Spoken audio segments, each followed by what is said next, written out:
we probably heard the old adage, a tiger does not change its stripes. A leopard does not change its spots. And so why would I think that a Klansman or Klanswoman would change their robe and hood? That's who they are, just like the tiger and the leopard, but I was wrong, okay? A tiger cannot change its stripes, neither can a leopard change its spots, because they were born with those stripes and those spots. A Klansman or Klan member is not born with that robe and hood. That is a learned behavior. A neo-Nazi is not born with a swastika. That is a learned ideology. So what can be learned can be unlearned. The Village Square, a nervy bunch of liberals and conservatives who believe that disagreement and dialogue make for a good conversation, a good country, and a good time. At the Village Square, we talk about politics, religion, and race. You know, the topics your mom taught you never to discuss in polite company. Listen, at the Village Square, we make pigs fly.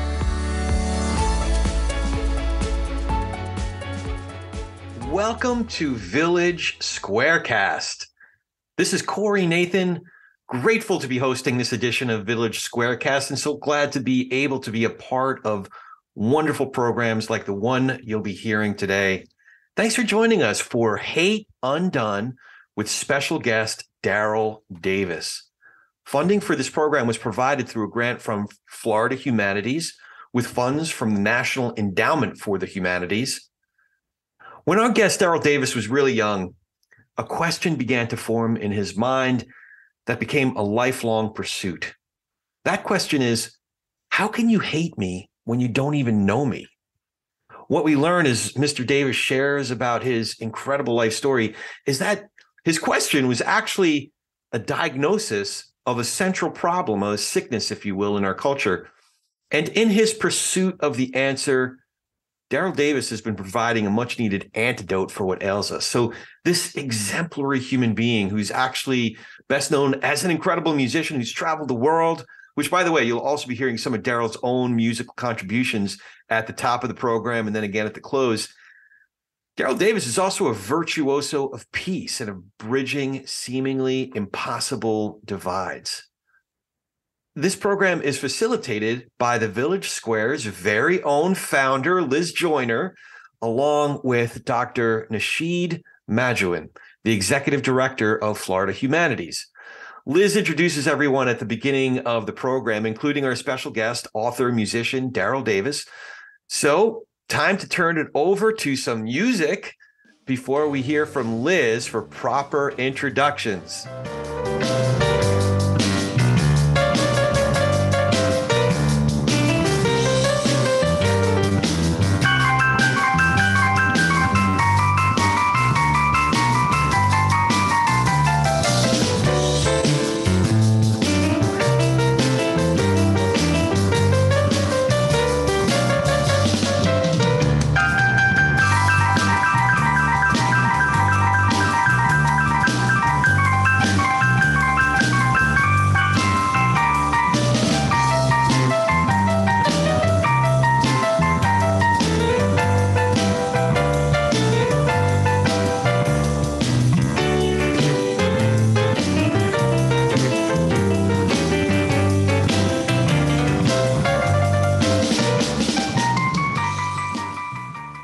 Good evening, everyone. I'm Liz Joyner, founder and president of the Village Square. And on behalf of Village Square and Florida Humanities, we're delighted that you've joined us tonight for Hate Undone with our very special guest, Daryl Davis.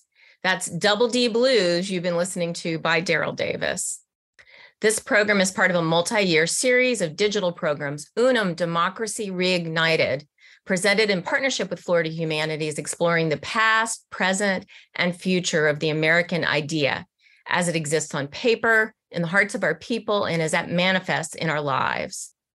Tonight, I'll be sticking around to facilitate the program because this is my hero that we have brought to meet you tonight. But I have the distinct pleasure to welcome Dr. Nasheed Majouin, the Executive Director of Florida Humanities, who will join me in this endeavor tonight. Dr. Maduan's extensive professional career in the humanities includes his past leadership at the James Eaton Sr. Southeastern Regional Black Archives at Florida A&M University and the Art Museum and Archives at Hampton University. Dr. Maduan has served on a host of boards, including the Blues Foundation, the Austin Arts Council, Arkansas Black History Commission, Virginia State Heritage Preservation Board, Visit Florida, and the African American History Task Force for the state of Florida. It is wonderful to have you with us. And do you ever sleep?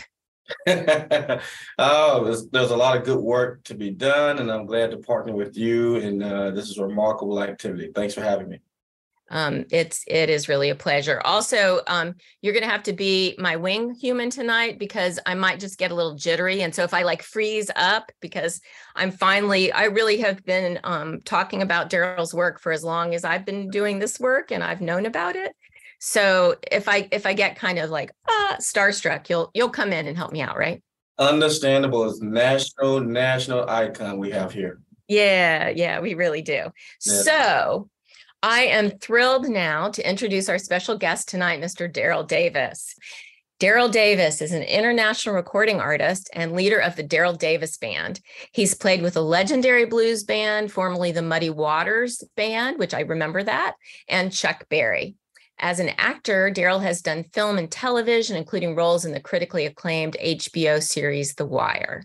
He is the author of the book Klan-Destine Relationships, and his documentary Accidental Courtesy got lots of attention from CNN, NBC, Good Morning America, NPR, The Washington Post, and others. He also just told us that he is finishing a second book, so we're very excited about that. Mr. Davis, welcome, sir. Thank you, Liz. My pleasure. Thank you for having me. Good evening, Nishit. How are you? Good evening. Nice to talk with you. My pleasure. Yes. So as I was prepping for this, I looked at our past program was with Chloe Valdry, who you may know her work. I know her well. But she writes about you. And so I actually had a question in there that was, please tell us the story of Daryl Davis. So I cannot tell you how thrilled I am to have you here tonight and say that we're going to turn it over to you, Mr. Davis, and you can tell us your own story, and we'll be back in a few minutes on the flip side. Yes. Okay, sounds good. Well, I'm age 64. I'll be 65 next month. But let's go back to my childhood. I was the child of parents in the U.S. Foreign Service. So I grew up all over the world, traveling starting at the age of 3. And how it works is you're in a foreign country for 2 years with the American Embassy, and then you come back home here to the States. You're here for a few months, possibly a year, and then you get reassigned to another country for 2 years. So all of this started for me in 1961 at the age of 3. Today, I'm a professional musician. I have my degree in music, and I perform all over the world and all over this country. But back then, my first exposure to school was overseas. I did kindergarten. I'm from Chicago originally, but I left the States at age 3 for 2 years. I did kindergarten, 1st grade, 3rd grade, 5th grade, and 7th grade overseas. In between, I was back home here going to school. Now, my classes overseas were filled with kids from all over the world. Anybody who had an embassy there, their kids were in my school. My classmates were from Nigeria, Japan, Russia, France, Germany, Italy, Sweden, Australia, you name it. If they had an embassy, we all went together with their kids as well. So that was my baseline for what school should be. Let me just show you an example of my 2nd grade class. This is 1965-66. And what you see there are a multitude of kids from all over the world. In fact, myself there on the back row, I'm one of the 2 Black kids on the back row there, and 2 other children, 1 little boy and 1 little girl, are from the States. There were more Americans in the school, but we were the only 3 in 2nd grade there. You see a Black teacher there and a white teacher. You would never see that in our country back in 1965 in an integrated school like that. But that was my baseline for what school should be. So that's what I was accustomed to. But every time I would come home, I would be in either all Black schools or Black and white schools. meaning the still segregated or the newly integrated. And even though desegregation was passed by the Supreme Court 4 years before I was born, in 1954, I was born in 1958, schools did not integrate overnight. It took years and years for schools to become integrated. And we're still even working on that in 2023, folks. So anyway, I would be either in all Black schools or Black and white schools. And there was not the amount of diversity in my classrooms back here in my own country that you saw there from overseas. Those kids were from all over the world in my second grade class. So one time when I came back, I was age 10 in the fourth grade. And I went to an integrated school in which I, in the fourth grade, and a little Black girl in second grade were the only Black kids in the entire school. Let me show you my fourth grade class and see if you can find me. There I am there on the back row. That's my fourth grade class. So some of the guys that you see there on the back row with me, we're all age 10. Some of them were Cub Scouts, and they invited me to join the Scouts, which I did. It was a lot of fun. Got to go camping, tie some knots, things like that. We're talking 1968. Well, we were in Belmont, Massachusetts, which is a suburb of Boston. And right next door to Belmont are the towns of Lexington, Massachusetts, and Concord, Massachusetts. So we had a march on Patriots' Day from Lexington to Concord to commemorate the ride of Paul Revere. The Cub Scouts, the Boy Scouts, the Brownies, the Girl Scouts, the 4-H Club, and several other organizations. So I'm marching with my Cub Scout troop. I am the only Black participant in this march. The streets are blocked off. The sidewalks on either side are lined with nothing but white people waving and smiling and cheering, having a great time. We all were having a great time until we got to a certain point in this parade route when suddenly, boom, I'm getting hit with bottles, soda pop cans, and just small debris from the street by just a small group of white spectators off to my right on the sidewalk, mixed in with the larger crowd. Not everybody was throwing things, just about 4 or 5 people. I remember there being a couple of kids, perhaps a year or two older than me, I didn't know them, and perhaps their parents, because there were a couple of adults as well.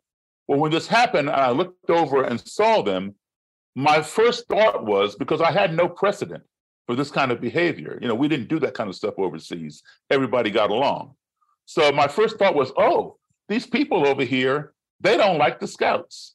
That's how naive I was. It wasn't until my den mother, my Cub master, my troop leader all came running over and huddled around me and quickly escorted me out of the danger that I realized I was the only person getting this special protection. I was the only person getting hit. So naturally, I questioned them. What did I do? I didn't do anything to them. Why are they doing this? And all they would do is shush me and rush me along, tell me to keep moving, everything will be fine. So I kept on moving, but they never answered my question. So at the end of the day, when I got home, my mother and father, who were not present at the parade, were fixing me up, cleaning me up, putting Band-Aids on me, and asking me, how did you fall down and get all scraped up? I told them the truth. I didn't fall down. I told them exactly what had happened. And for the first time in my life, my mom and dad sat me down and explained to me what racism was. Now, believe it or not, at the age of 10, 1968, I had never heard the word racism. I had no clue what my mom and dad were talking about. That word and that behavior were not in my sphere. I did not grow up around that. I grew up with people from all over the world, and none of them treated me that way. So my parents had to be deceiving me. They were pulling my leg.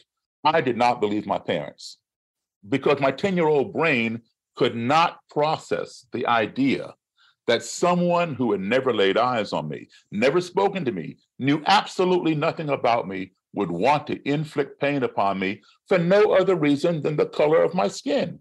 It made no sense.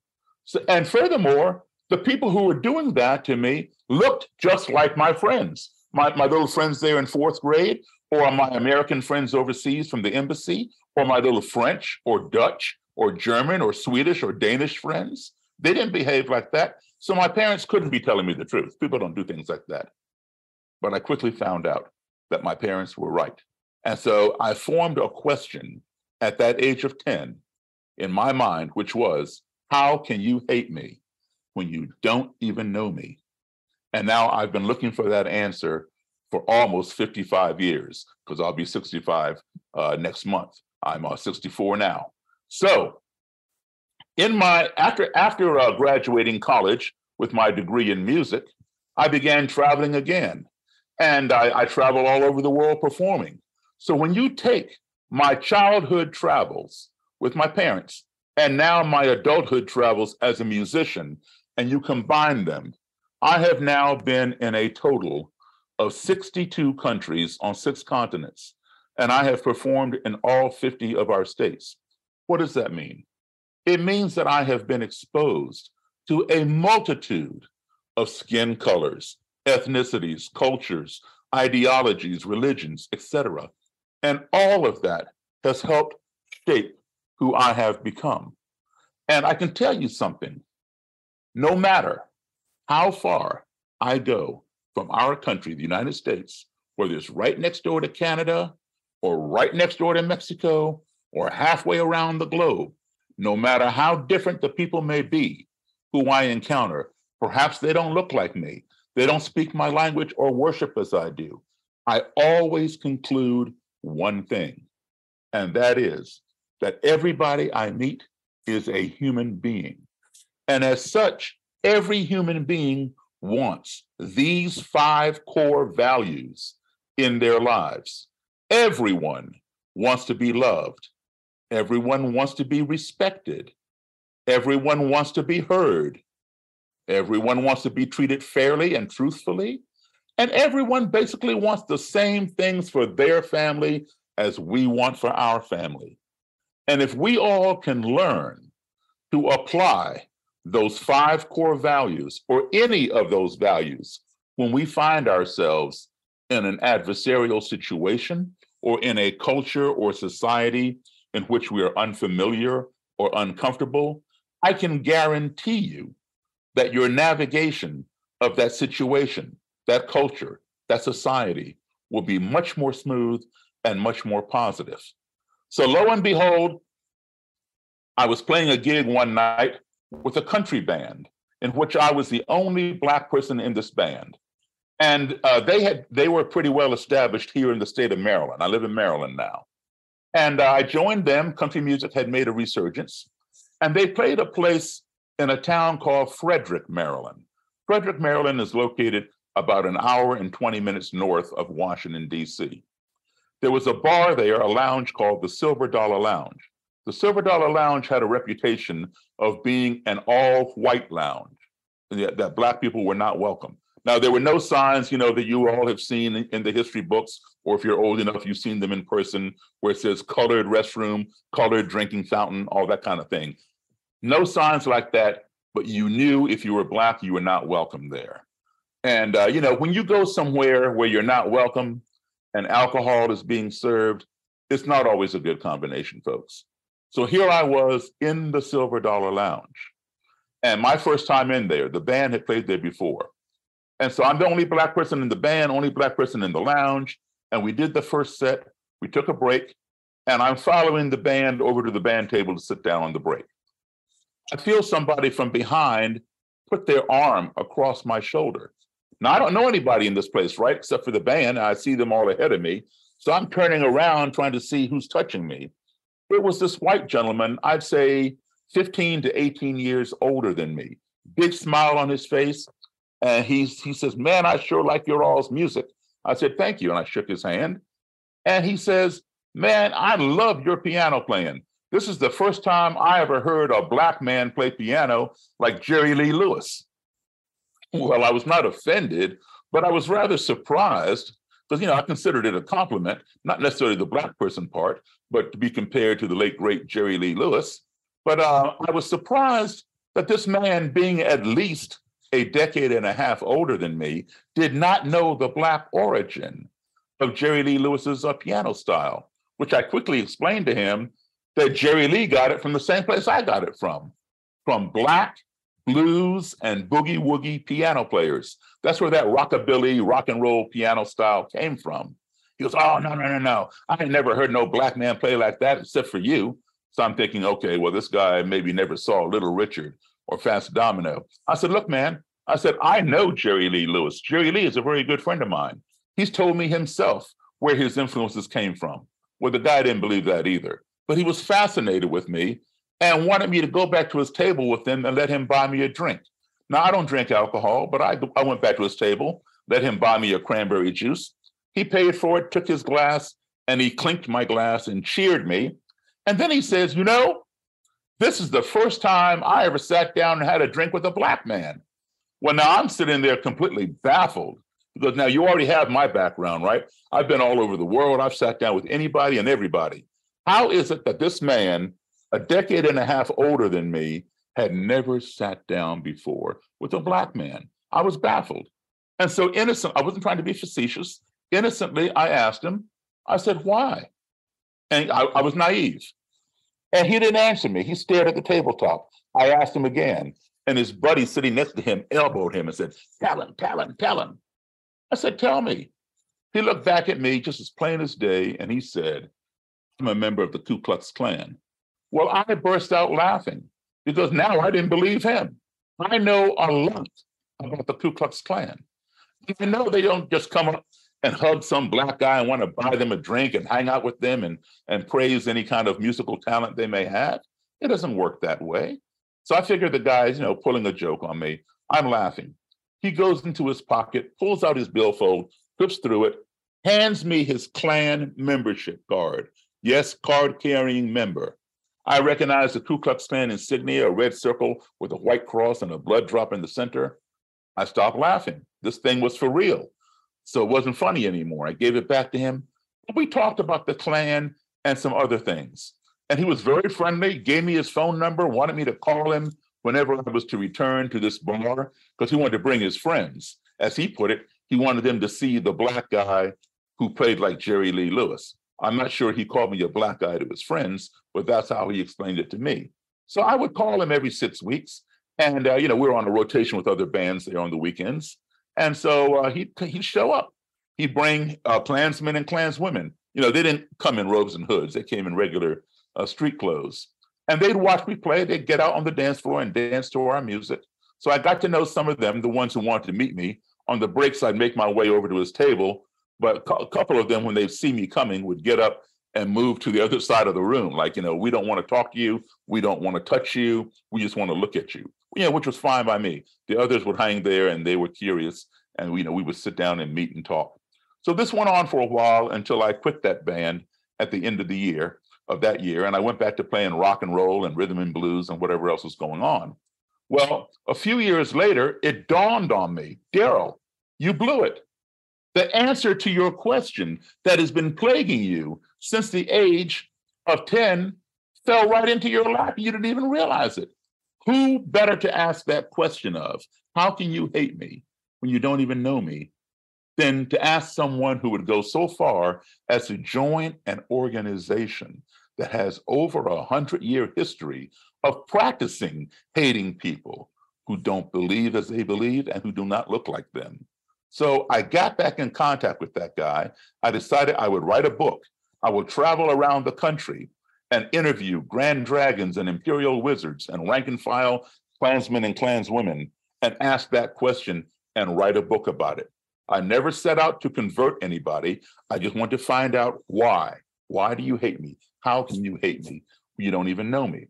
So in the course of traveling around the country, I went up north, went down south, went to the Midwest, went to the West, and interviewed hundreds of Klan members. Some would talk to me, some would not talk to me. Some wanted to fight, got violent and things like that. Fortunately, that was, few and far between. But those who talked to me, did the interview, I put out the book, and now I'm putting out my second book. I've been in this field of race reconciliation going now on 41 years. So I'm going to show you a picture from about almost 30 years ago, 29 years ago. Here, I went to a Klan rally, and you see I'm a little thinner there, got a little more hair on my head. It's towards the end of the rally. the fiery cross is the flames are dying out. But I asked a Klansman if he would pose for a picture with me, which he did. So that was 29 years ago. Here's one from 7 years ago. This one here that you're looking at is in the state of Maryland. This one here is in the state of Missouri from about 7 years ago. There were a lot more Klansmen and Klanswomen there, but the rally is over, and they're over at a picnic table just out of the camera shot, getting food and beverages. They always leave some Klansmen around the burning cross because the cross will fall over at the end, and they don't want anything to catch on fire, so they stand guard there. Now, what do I do at Klan rallies? I talk to people, I converse with them, because I'm a firm believer that a missed opportunity for dialogue is a missed opportunity for conflict resolution. Nothing gets resolved without conversation. And you know, the greatest weapon against racism, to combat racism, is also the least expensive weapon. It's free. It's also the most underused weapon. It's called conversation. Today, I don't know what is up, but people want to engage in cancel culture. That's not how you do it. You do it by conversing, having these conversations. This guy, what you see I'm doing right here.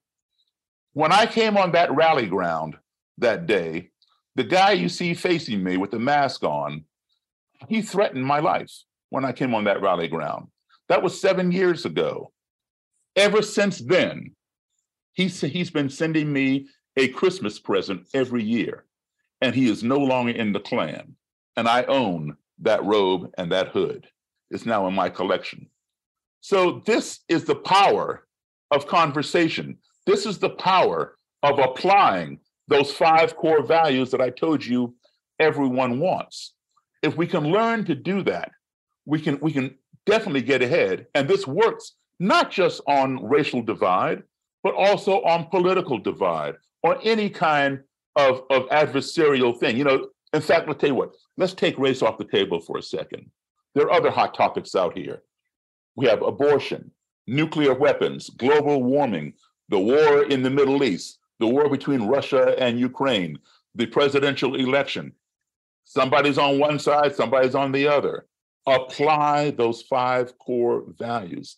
Have civil dialogue. You may not agree, you may agree, but at least you can navigate that situation in a more positive and constructive and productive manner. And that is what we need.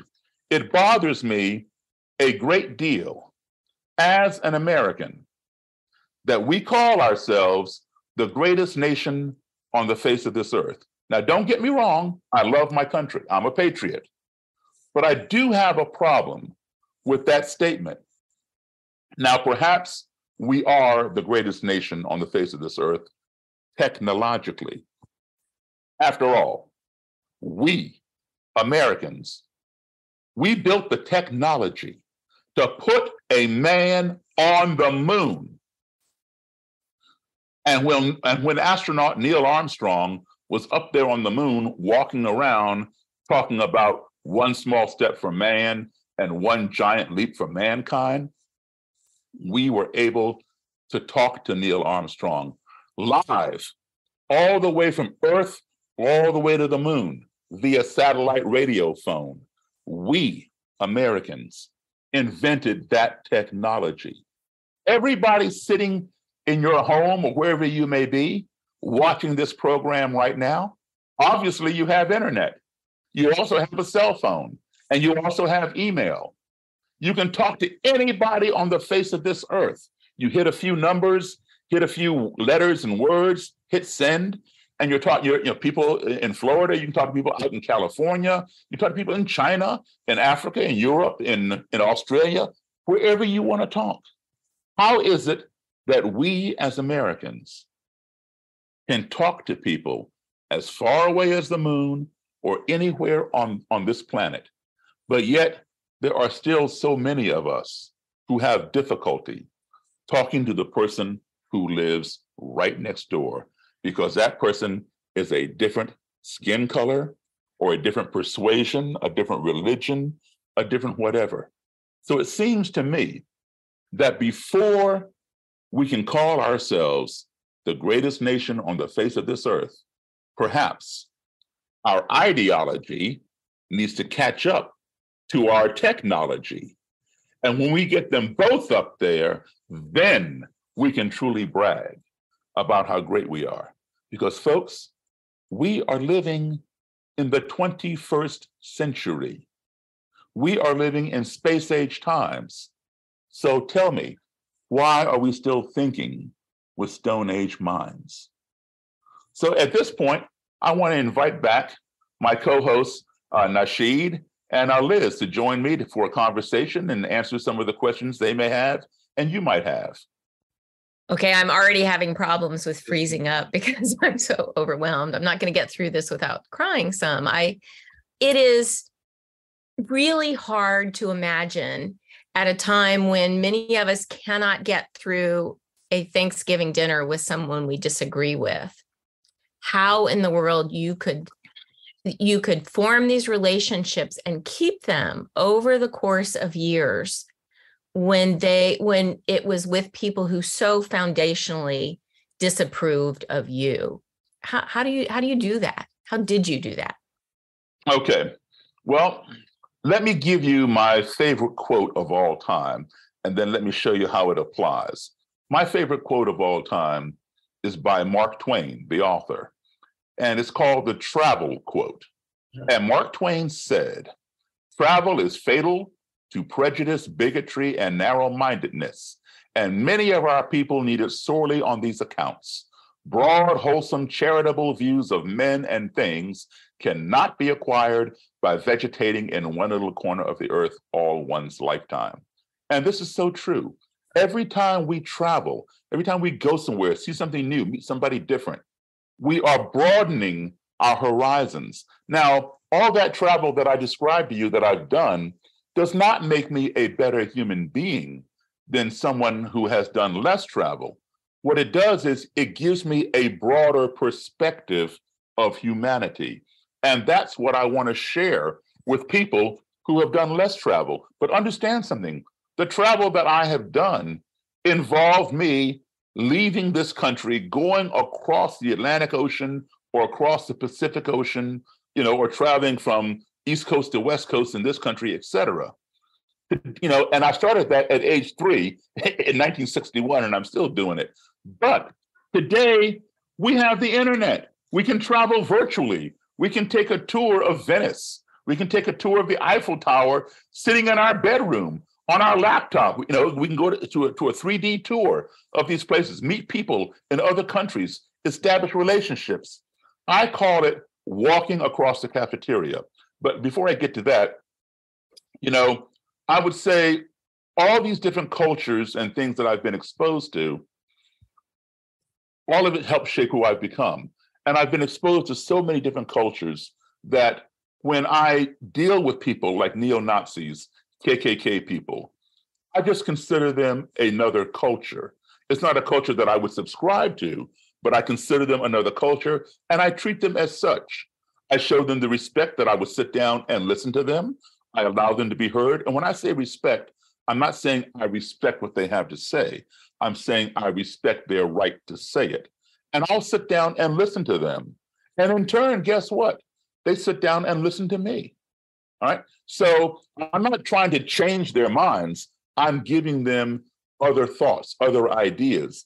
And when they absorb those things, many of them end up changing their own minds because, I'm not trying to convert anybody. I'm just trying to find out why. You've clearly been able to find their humanity inside of that relationship. Exactly. And it involves that conversation, not cancel culture that we see so much of today. Yeah, I want to contribute to that point.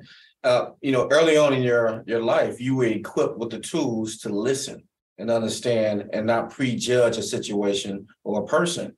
And that is a critical part of engaging in the civil discourse. You understand and and you're not afraid to encounter something that's new or different from the way you see things. This is very true, Nasheed. And I would like to think, but I can't be certain.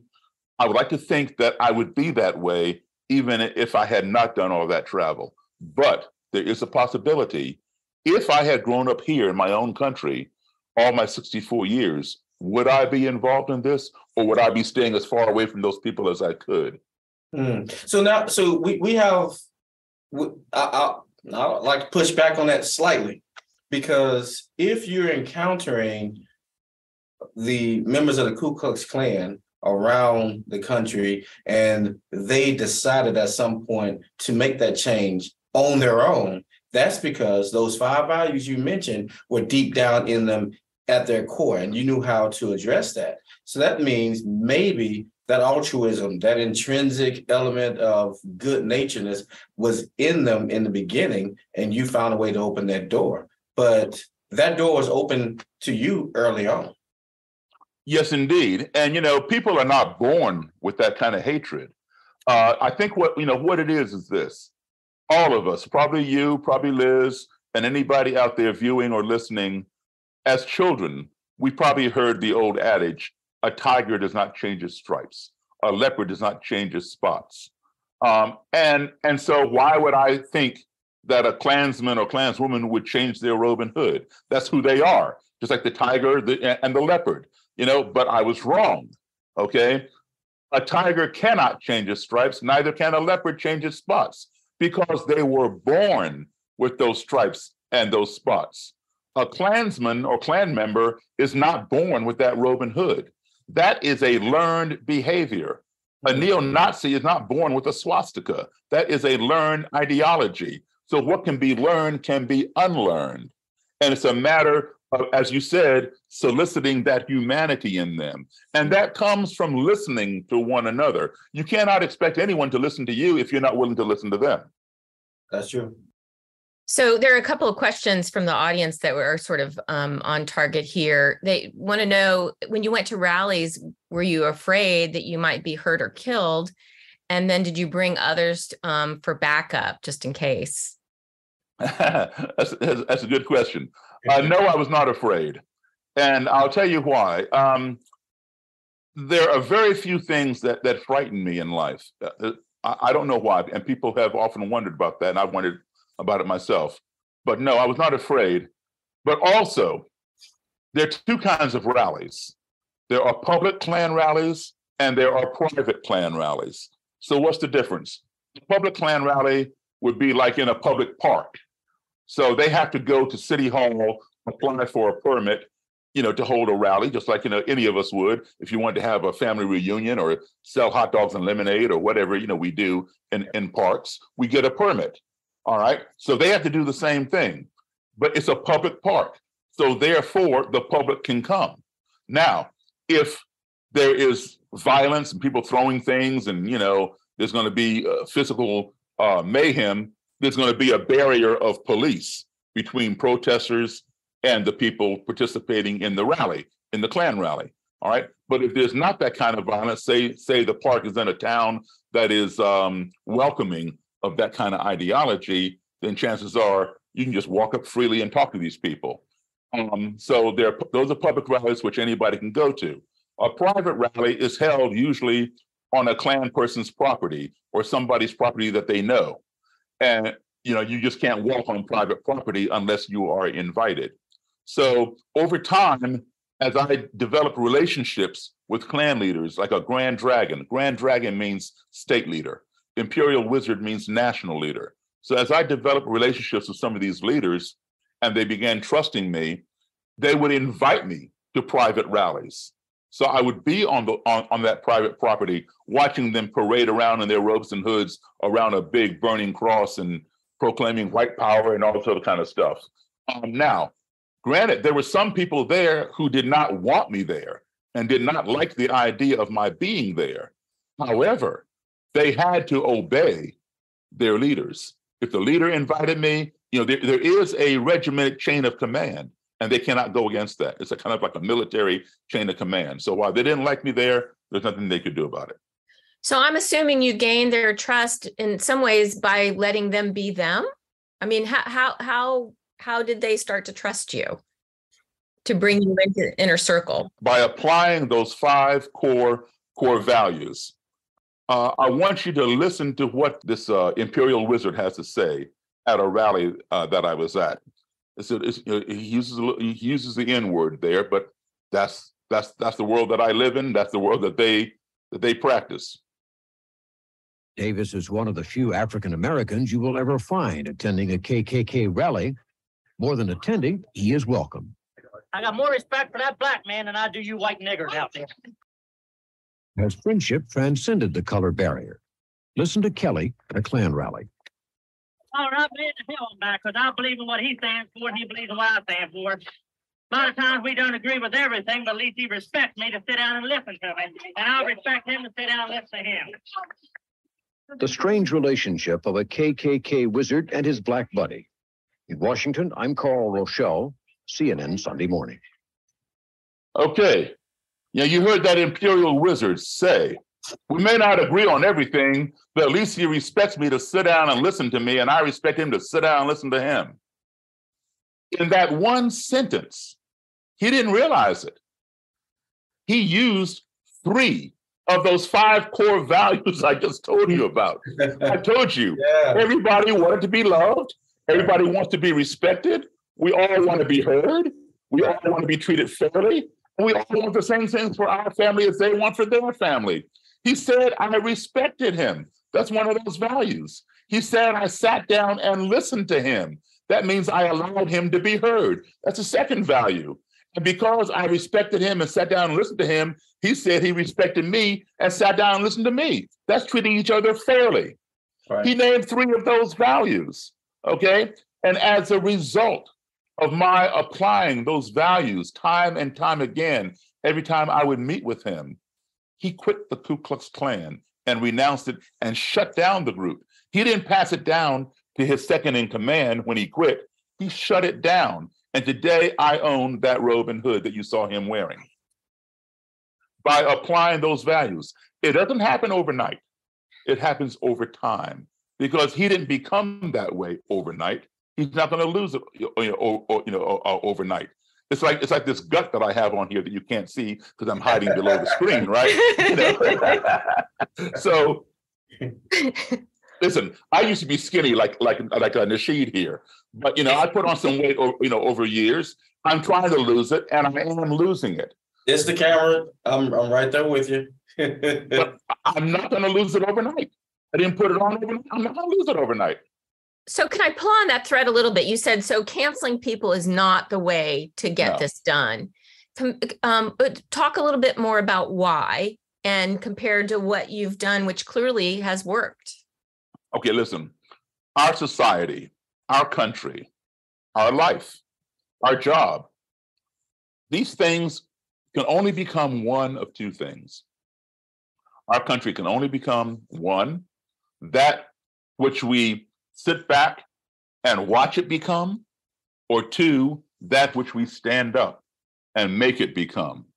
So we all as individuals have to ask ourselves, do I want to sit back and see what my life becomes, what my job becomes, what my country becomes? Or do I want to stand up and make my job, make my life, make my country become what I want to see? And that's a question that we all have to answer individually.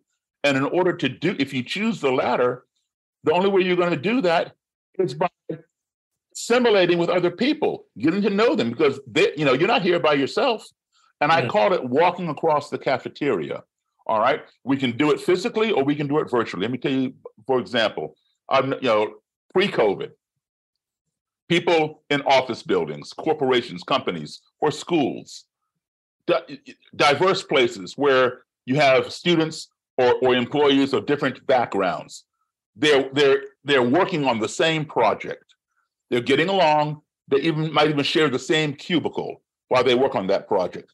But what happens at 12 noon? They go downstairs to the cafeteria and Blacks sit with Blacks, Hispanics sit with Hispanics. This group sits with the same group of their people. This is called self-segregation, right? We self-segregate. Does that mean that these people are racist? No, not necessarily. People tend to feel more comfortable around familiarity. I never knew familiarity because every 2 years I was in some strange place, right? So everybody was familiar to me. So that's why I can adjust to different people, right? So anyway, I say this. Now, if you walk across the cafeteria and sit at somebody else's table, and they say, oh, no, go back to your own table, get back over there, then yes, there's a problem, and it has to be addressed, and it should be addressed, okay? But I would say this, once or twice a week, leave your comfort group, walk across the cafeteria and sit at somebody else's table, because you have a lot to teach them, you have a lot to learn from them, and in the process, you will make a new friend, and you will broaden your horizons. And if you can't do it physically because you telecommute, then get online and call one of your coworkers in some other country or some other state and have a chit chat with them, you know, during non-working hours or whatever, or make an appointment during working hours to talk with them, you know, after you get off work. Sit down and just get to know one another, learn about their families, learn about, you know, what they practice, you know, what they do at home, what they eat, et cetera, et cetera. This broadens our humanity. That's called walking, that's my term, walking across the cafeteria, in person or virtually. I love it. Daryl, I have a question. Now, we're talking about, you've mentioned your age several times and the geographical differences that you've encountered domestically and internationally. I'm curious to know if there was any consistency in the generation and the age of the people who are open to your dialogue.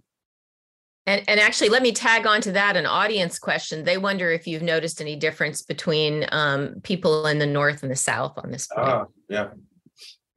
Both questions, excellent. No, it all depends upon the individuals.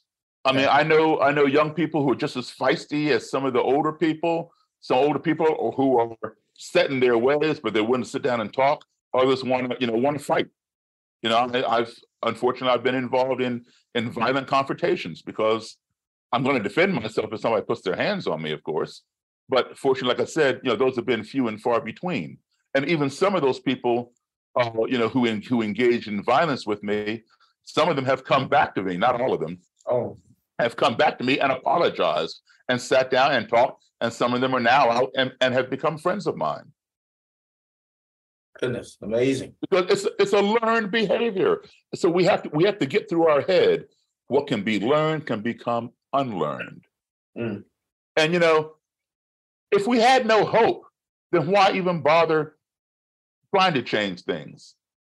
You know, you can't say, well, I want to change things, but then not get out there and do something about it and realize it's going to take time.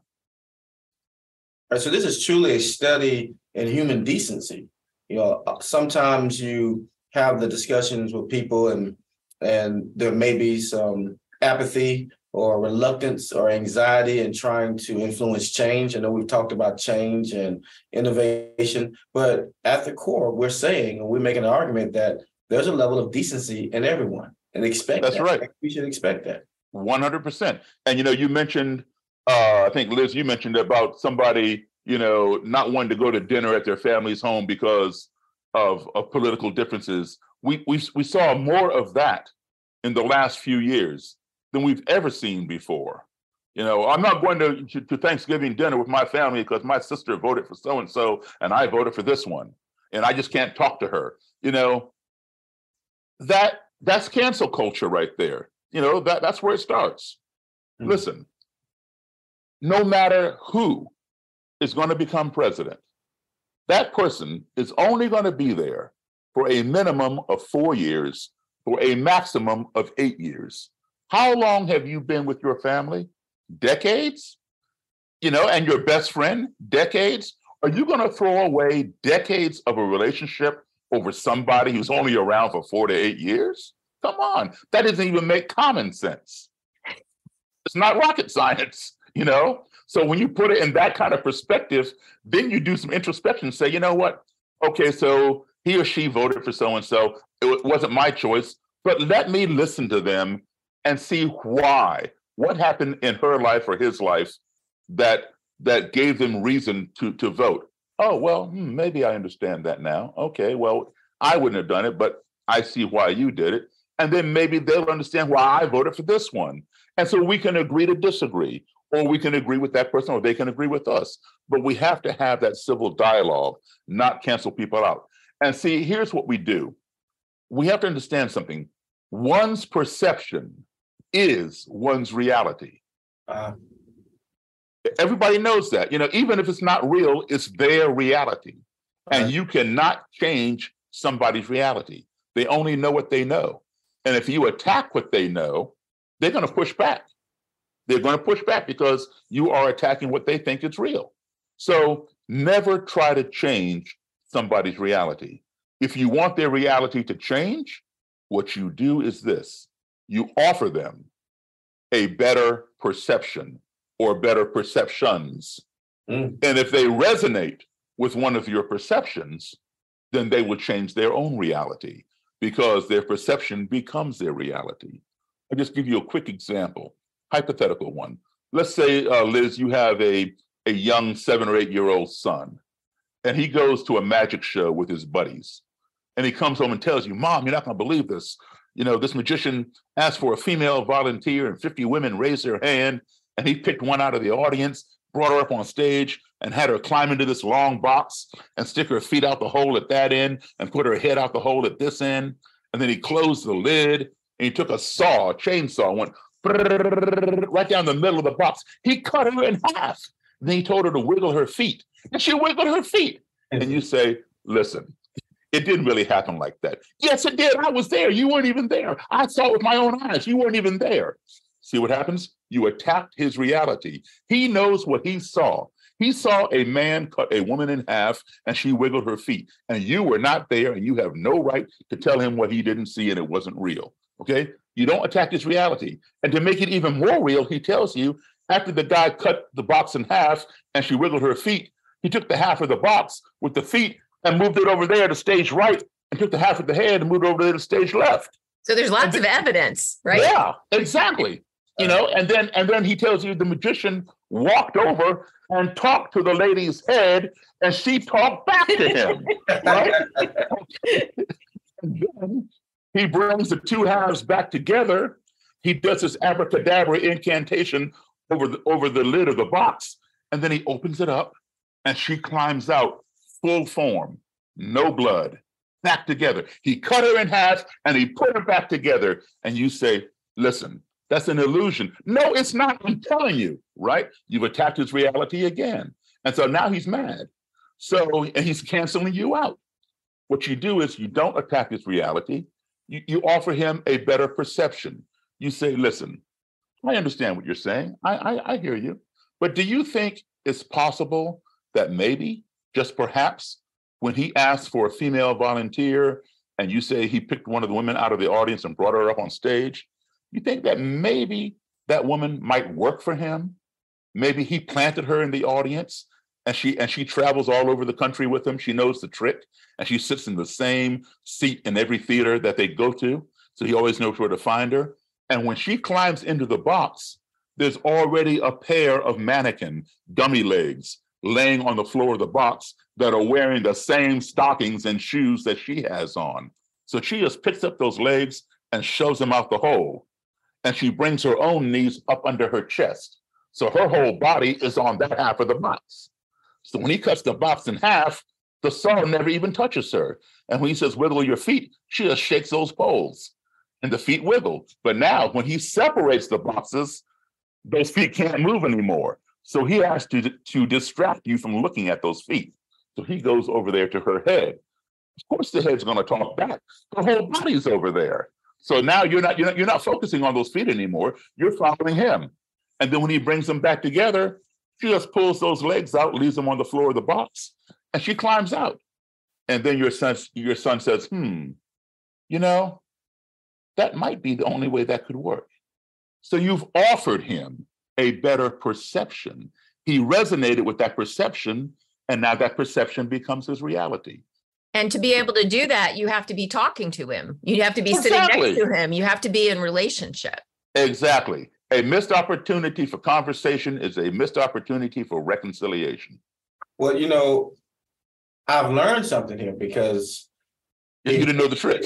Yeah, well, definitely didn't know the trick. But to start that off, you had to give the respect of accepting his reality, whether you agree with it or not. From the beginning, you had to give one of those values. You had to give that person respect, and in return, they allowed you to speak and share their alternatives. They listened to you. That's that value, treating each other. You nailed it, man. That's it. You don't have to respect what they're saying, but show them the respect that you will listen to them. Okay? Because people want to be heard. They want to be respected. And then in turn, they reciprocate. And that's the fairness. That's the fair core value. So there's an amazing point in accidental courtesy in the movie, which I highly recommend everybody. You can watch it on Amazon. Do it. When you are about to get married to a white woman, you're in the room with one of your friends who was currently in the KKK. And the producer asks, well, wait, he asked the KKK member, you're going to this wedding, you don't believe in interracial marriage. Why are you going? And his answer was, it's Daryl.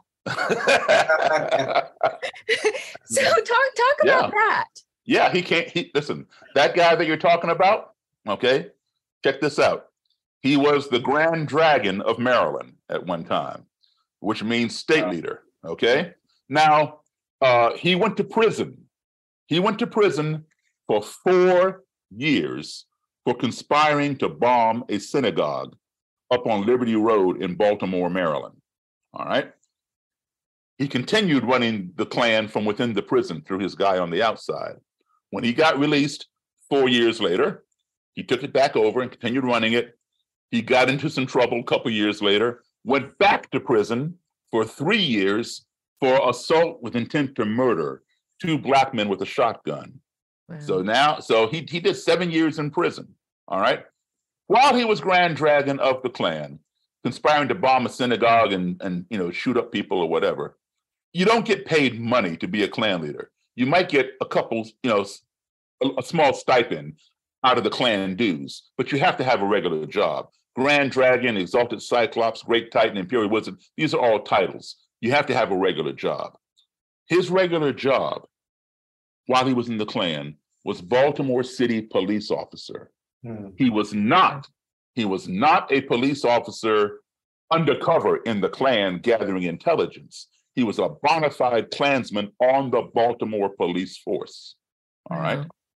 And anyway, he went on to become one of my best friends. He got out of this because of me, because of our friendship.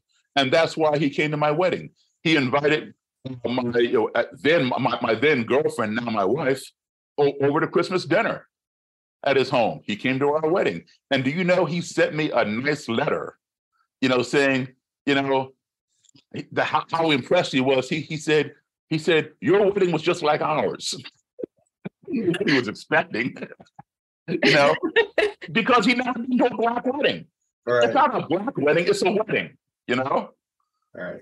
It's that exposure. It's that walking across the cafeteria. Now, I told you the story about the Klansman who walked up to me when I came off the stage at the Silver Dollar Lounge. That Klansman, he and I became friends and got me started on this journey of traveling and interviewing these people. He literally walked across the cafeteria to talk to me, all right? He left his Klan buddy at the table because he liked the music I was playing. He never saw a Black guy play music like that, even though he didn't realize it was Black music, all right? In a country band. And he walked across the lounge to talk to me. And as a result, a friendship happened, and that's what got me here today. So walking across the cafeteria does work. Whether we do it or whether they do it, it is effective. Yeah, another point that story reminded me of early in this conversation was consistent communication and patience.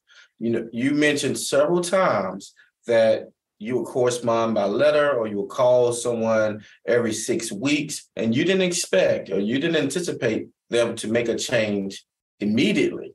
You gave that relationship time to nurture and foster and grow into something that was meaningful, you are also cultivating an atmosphere of respect.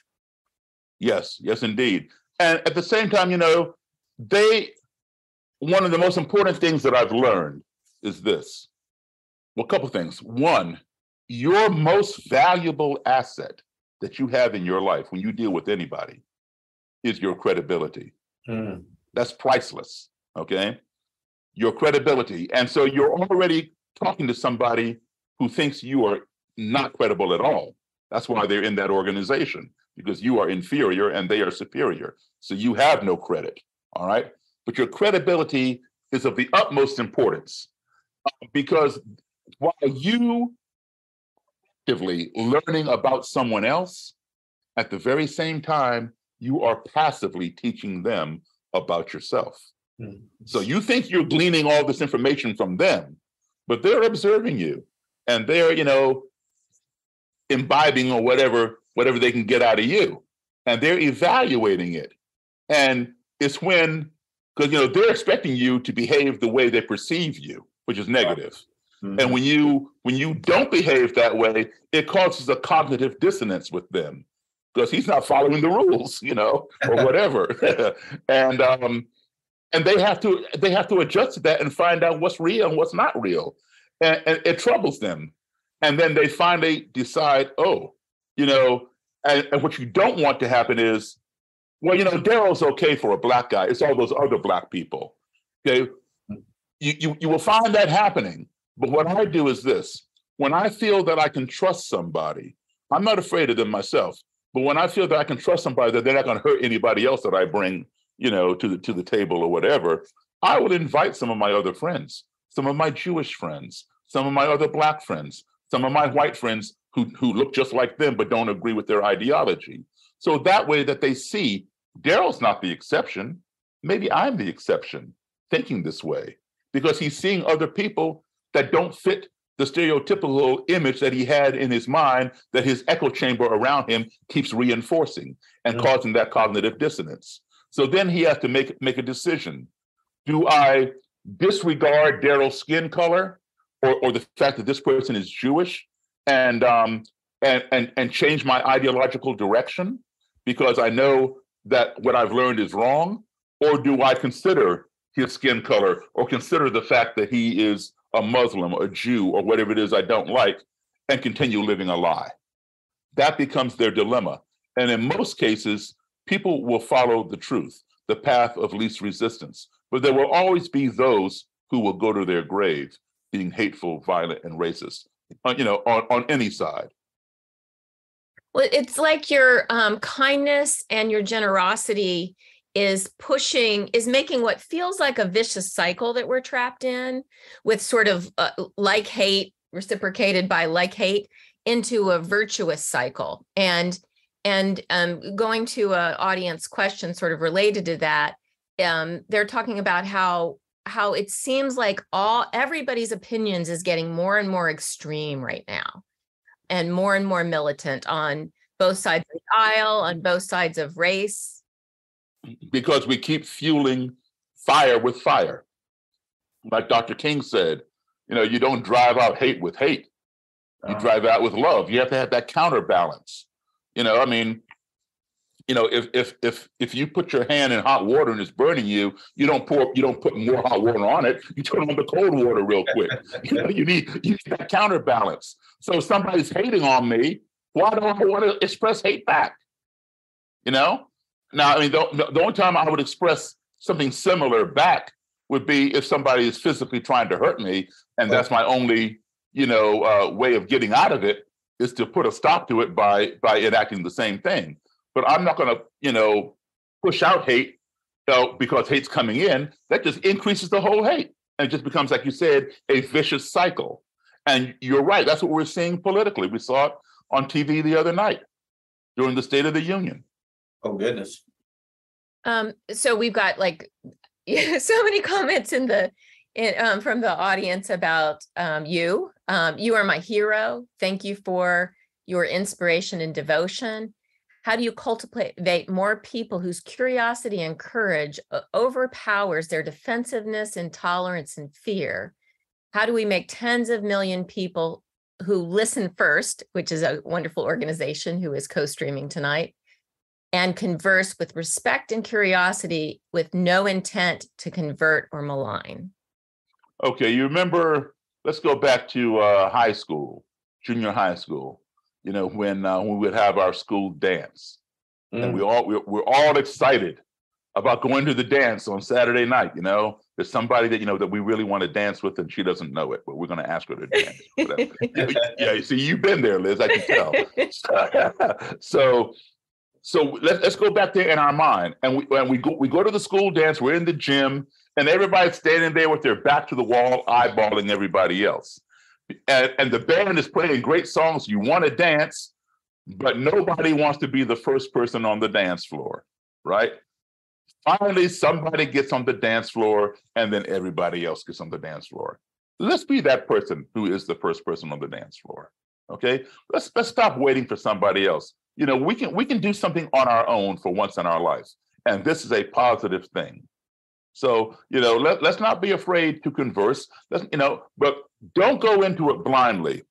Know who you are, and learn as much as you can about the other person, regardless of what the adversarial topic is, whether it's Republican, Democrat, Black, white, Christian, Jew, whatever it is, whatever is on the opposite end. Learn as abortion, pro-choice, whatever. Learn the other person's position.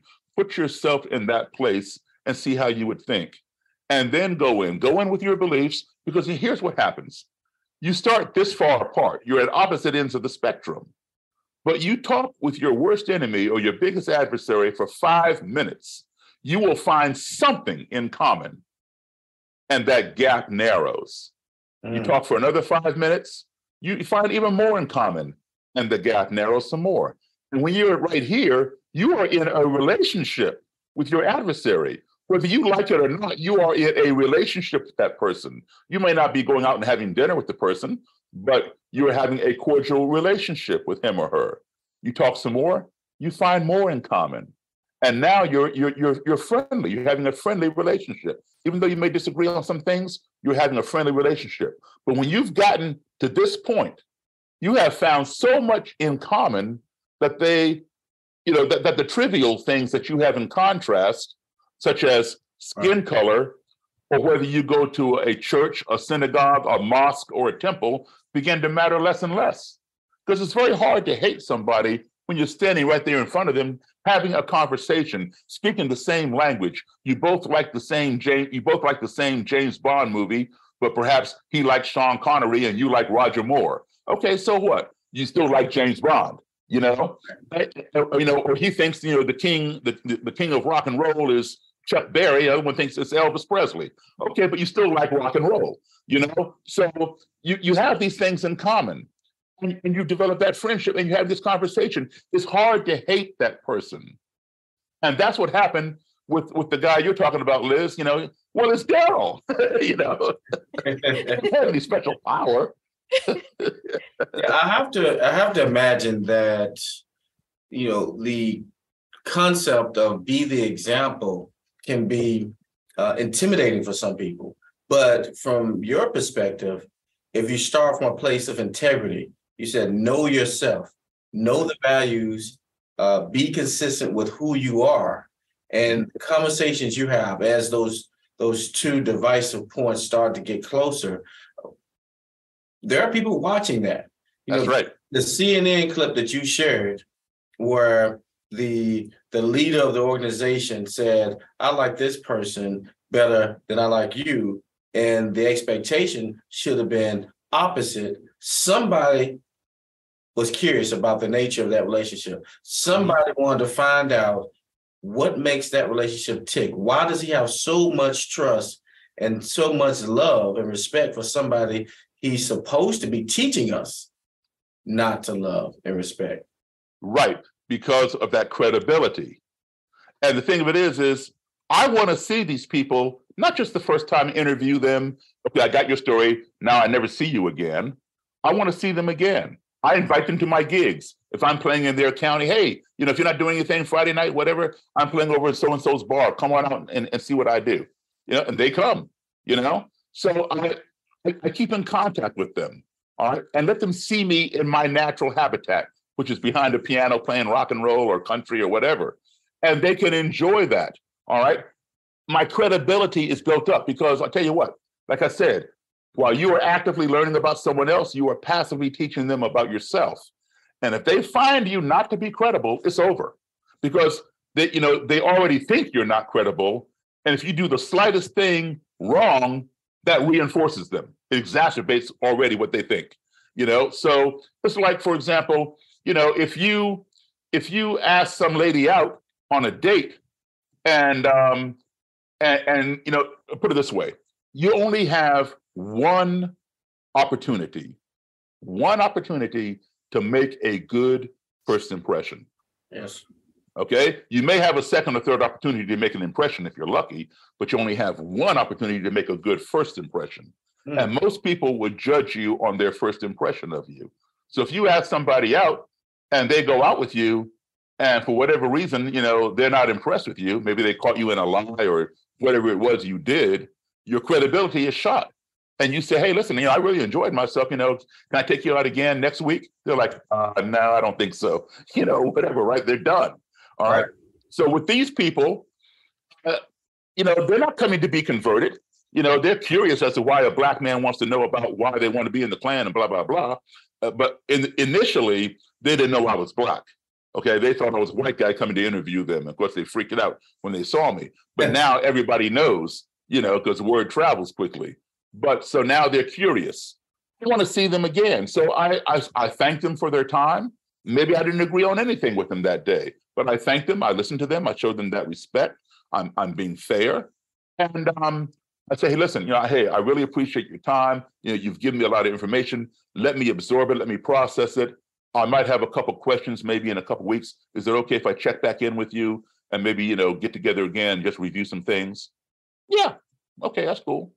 Because even though they don't like me, I'm credible. Right. If I, attack their reality, they catch me in a lie. They say, "Nah, you got your interview. We're done. I don't need to see you anymore. It's done." Yes. I like the manner of consistency that's emerging as a thing. No matter what the situation is, the person you encounter, you have the patience to allow that relationship to emerge and to develop. Even if it takes 2 weeks of follow-up, 6 weeks of follow-up, phone call, you allow that to be a part of how you pursue that conversation or that interaction. There's no skin off my back to call somebody and check in on them. Yeah. See, hey, how you doing? I'll tell you what, check this out. The Klansman in the picture that I showed you, he's the Imperial Wizard of that particular group. His name was Frank Ancona. Look him up, Ancona. But you got to put in Frank Ancona KKK because there's another Frank Ancona who's a car dealer. You don't want to, he has nothing to do with the Klan. So anyway, he was the Imperial Wizard. If of the largest Klan group in the country at the time, if he had lived for another year, he would have been out of the Klan because he and I were becoming very close. But he was murdered. I knew him very well. I knew the murderer very well. I went to this man's funeral and I participated in his funeral, not because I respect the Klan. I respected him for giving me the time and the interviews that he gave me. And, he was friendly to me. I did not agree with everything he stood for, but I could see him changing, And like I said, he was on his way out, but he was murdered. And I participated in the funeral. I played hymns on the piano during the church service and all that kind of thing. The whole Klan was there, and they saw that. And do you know what? They invited me to one of their rallies in South Dakota and one of their meetings in Kentucky. And I went and I spoke at their rally. I spoke at their meeting. And do you know, several people, not immediately, because they don't do anything in front of each other, right? Yeah. But the seed was planted. After things were over, a few days later, a couple weeks later, 3 of them quit. And I have their robes. I got them in the mail. Wow. Yeah. Amazing. Wow, that is extraordinary. Now, I was in I was in Custer, South Dakota for this rally. And I knew that what do you call it? Mount Rushmore is nearby. I wasn't sure how far it was. And so, when the rally was over, I done my speaking and stuff, and we're all sitting around. It's nighttime, and I said, "Isn't Mount Rushmore around here somewhere?" So a lot of people don't know this, but Mount Rushmore was carved by a Klansman. Yeah, I know that. I did not know that. Yeah, yep. Check it out. I knew that a lot. Of course, the Klan knows it, but it's not in the history books. You got to research it. And anyway, so I said, "Isn't Mount Rushmore around here somewhere?" He goes, "Yeah, it's only 20 minutes up the road." I said, "Well, I'd like to go up there. Can you all take me up there tomorrow?" They said, "Yeah." So they came by my hotel and picked me up, drove me to Mount Rushmore, right? We hung out at Mount Rushmore, and had our pictures taken in front of, the mountain there and all that kind of stuff. So not only do I engage with them in the work that I do, but I engage with them on a social level so they can see me as any normal human being who wants to see a part of history.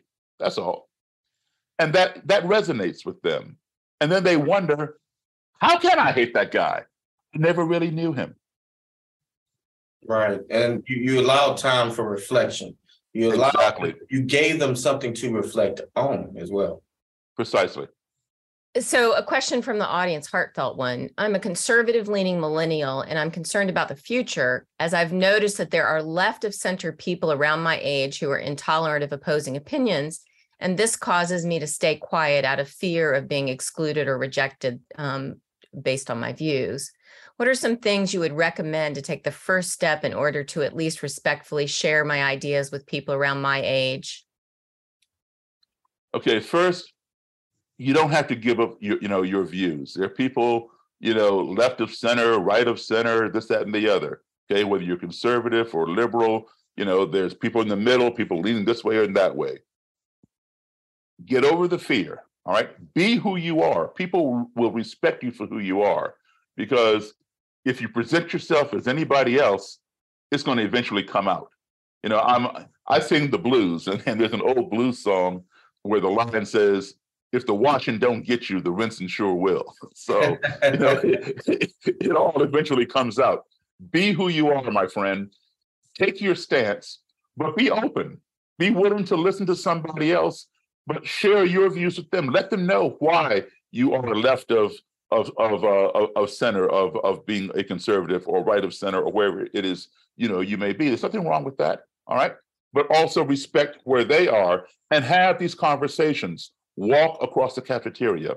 You're not going to lose anything by doing that. Okay, if anything, you will gain some friends. If you don't gain the friend, you will gain respect. All right, you're not going to have anything less than you already had by doing that. And by the way, I love the Laundromat Blues, Little Milton and Albert King. Oh my goodness, Little Milton. Yes. Love Little Milton. He's passed away now. Yeah. I got to play some gigs with him. All right. So say a word about fear and how you see that as being a part of the challenge that we face. Okay, so let me give you a quick story. The guy that you saw in the CNN video, all right, he didn't know I was Black. My secretary called him and set up the interview, and I told her, do not tell him that I'm Black. He was my first interview. And because I was already told by the guy I met at the Silver Dollar Lounge, don't fool with him, he will kill you. And this guy was genuinely concerned for my safety. So, because he liked me, he's coming to my gigs and stuff. And I went to him and said, hey, I want to interview Klan people all over the country. I want to start here in Maryland. Hook me up with the leader. He didn't want to do it. He was fearful for his safety and my safety if he took a Black man to this Klan leader. And I said, well, give me his phone number and his address and stuff. He did it very reluctantly and begged me not to tell the guy where I got his information. I said, okay. So I had my secretary call the guy and say, listen, just tell him that you work for somebody who's writing a book on the Klan. would he consent to sitting down and giving me an interview? Do not tell Mr. Kelly that I'm Black. If he asks, don't lie to him, but don't give him reason to ask. She said, okay. So the reason why I did that was not to deceive him or anything like that. I'm not deceptive that way. I figured that I wanted him to reject me in person once he saw me, all right? And give him the opportunity to see me and then let him decide if he wants to do the interview or leave me or whatever. Also, the fact that if he knew I was Black in advance and he accepted the invitation, in the interim, he would have time to prepare perhaps different answers for a Black interviewer than he would give to a white interviewer asking the same questions. So I wanted it to be spontaneous, candid. She understood, she called him, he agreed to do the interview, didn't ask what color I was. So when he showed up at the motel, he came with an armed bodyguard. And the guy had a gun in a holster on his hip. And the bodyguard walked in the room and saw me and just froze because he's looking for a white guy. And the Grand Dragon, Mr. Kelly, came in behind him and didn't realize the guy had stopped and bumped into his back and knocked the guy forward. And now they're all like looking around the room like, something's not right here. Is this an ambush or, do we get the wrong room number or what's going on here? So I stood up and I displayed my hands like, hey, there's nothing in my hands. So they came in, I walked forward, I shook their hands, they shook hands, and Mr. Kelly had a seat. And the bodyguard stood at attention to his right. And I sat across a little lamp table from him, took the lamp off. I had a bag beside me, a black canvas bag. In my bag, I had a Bible and I had blank cassettes, and I put a cassette recorder in the table. And why do I have the Bible? Because the Klan claims to be a Christian organization, and they claim that the Bible preaches racial separation. So I want to be able to reach down and get my Bible and say, here, Mr. Kelly, please, show me where it says Blacks and whites must be separate. So I'm all prepared. So he and I are talking, and every time he made some biblical proclamation that I did not believe, I'd reach down to get my Bible for him to show me where. Or if the tape recorder ran out of tape, I'd reach down to get a fresh cassette. Every time I reached down like this, the bodyguard would reach up like this to his hip and put his hand on the butt of the gun. Now he's doing his job. That's his job, to protect his boss. I'm the enemy. He doesn't know who I am. He doesn't know what's in my bag. So he's doing his job. I got that. So I was cool with that. After about 45 minutes of that, he relaxed. And every time I went in the bag, he didn't move. He was cool. He realized there was no threat. So Mr. Kelly and I are just talking. And all of a sudden, a little over an hour into this thing, there was a very fast, very short noise that came out of nowhere. Went like a, and we all jumped. Like, what was it? And I knew that Mr. Kelly made the noise.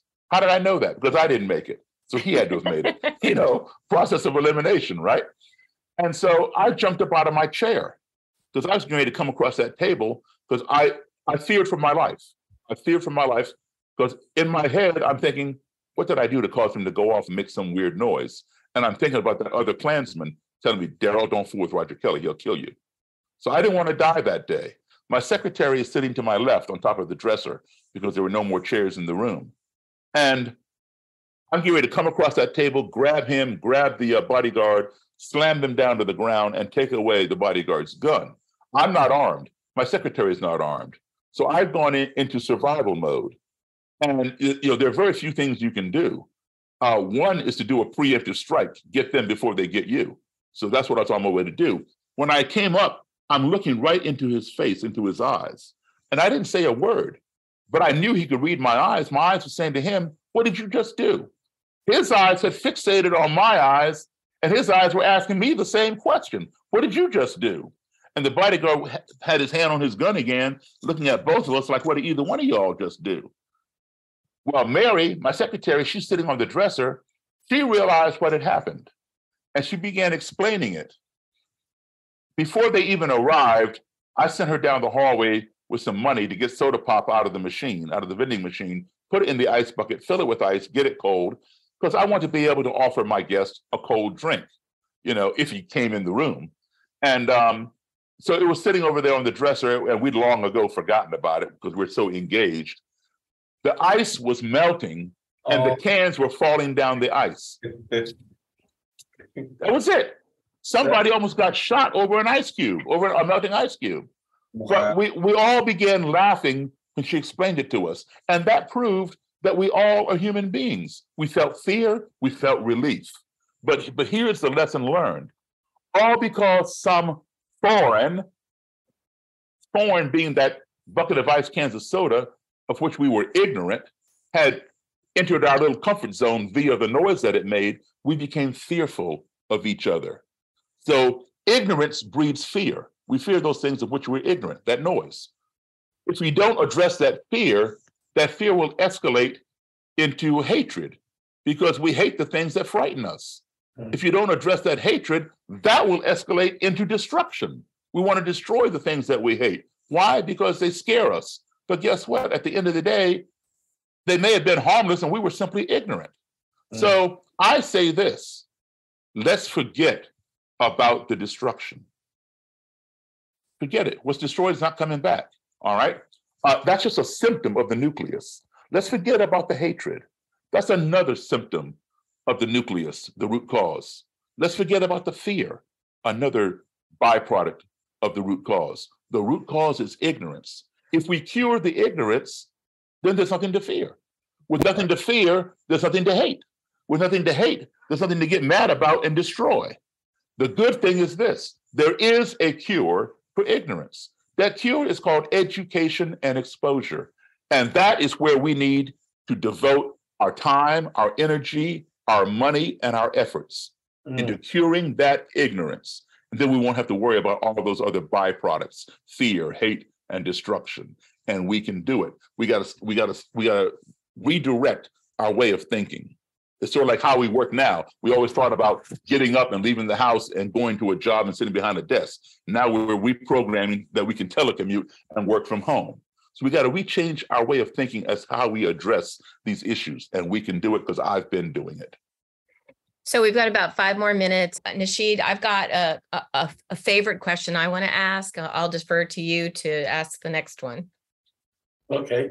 Well, the words you share have a measure of poetry to it.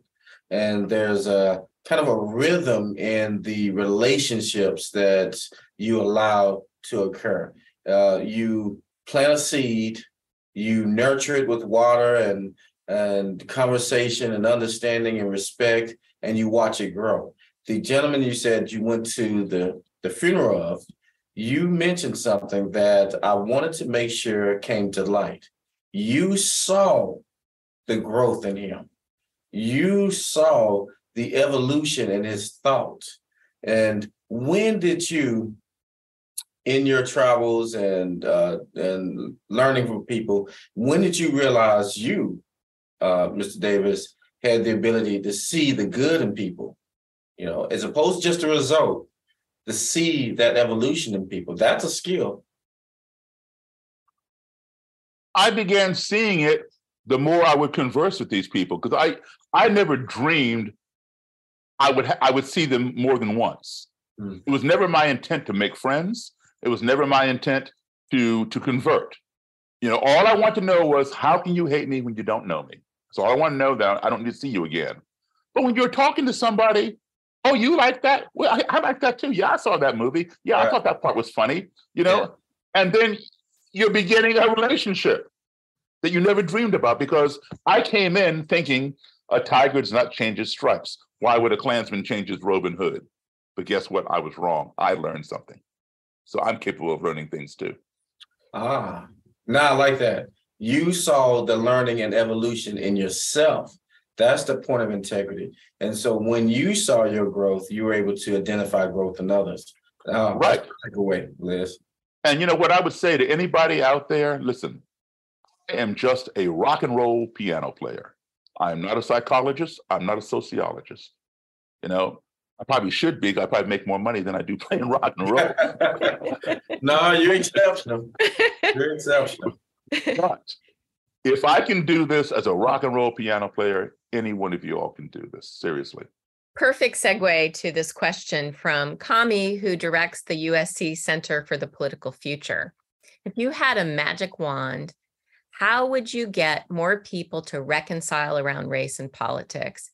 How would you create, and I love this vision, this picture in our heads, how would you create a force of 33 million Daryl Davises, which is just 10% of the US population?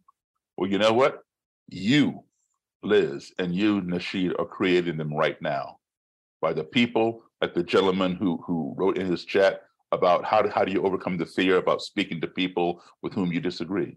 You know, you are helping to create those kinds of people because we're giving them the tools and the tips. They're interested in doing this work. Mm-hmm. So it's important.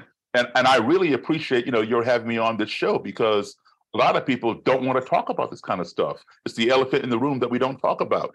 But you all, have taken that bold step to have these conversations and share them with your public. So thank you all very much for helping to create that. Your film opens with a RFK quote. I don't know if you can call that up. I have a longer version of it, but it's sort of what you've said reminds me of that. It says, few will have the greatness to bend history itself, but each of us work to change a small portion of events. And then basically that becomes who our generation is and what we do. Yes, indeed. Nice. Yes, indeed. Thank you, gentlemen, for spending this time with us tonight. I really have had tears in my eyes most of the time. I am so touched and honored. Mr. Davis, just wow. Thank you for being who you are and who you inspire us to become. Now listen, we've sat on this thing here for a couple of hours. You need to call me Daryl. All right. Daryl. Thank you. Any closing thoughts from you? I would just say, Daryl, you set the bar. You set the bar. You found a wonderful way to blend scholarship, because you're a wonderful researcher, humanity and understanding people, but also what's in yourself. You're very personable. And I believe you are allowing people to see that they can be that change that they want in the world. And I also want to make sure that the general public who are listening and participating, take a look at Village Square's list of podcasts and programs, not just this one, but the ones in the past. We look at truth, we look at power, and we look at civic engagement. And we have a lot on the horizon. So thank you. I'm going to, as an end cap to your comment, Nasheed, we got a comment from the audience that you just used the term human decency. Isn't this fundamentally about greater human understanding, which is the purpose of the humanities? I thought you'd like that comment. That is beautiful. That is beautiful. Gentlemen, thank you so much for spending this time with us. On behalf of Florida Humanities, the Village Square, and our streaming partners, we'd like to thank all of you out in the audience for being with us too. Good night, everyone. Good night.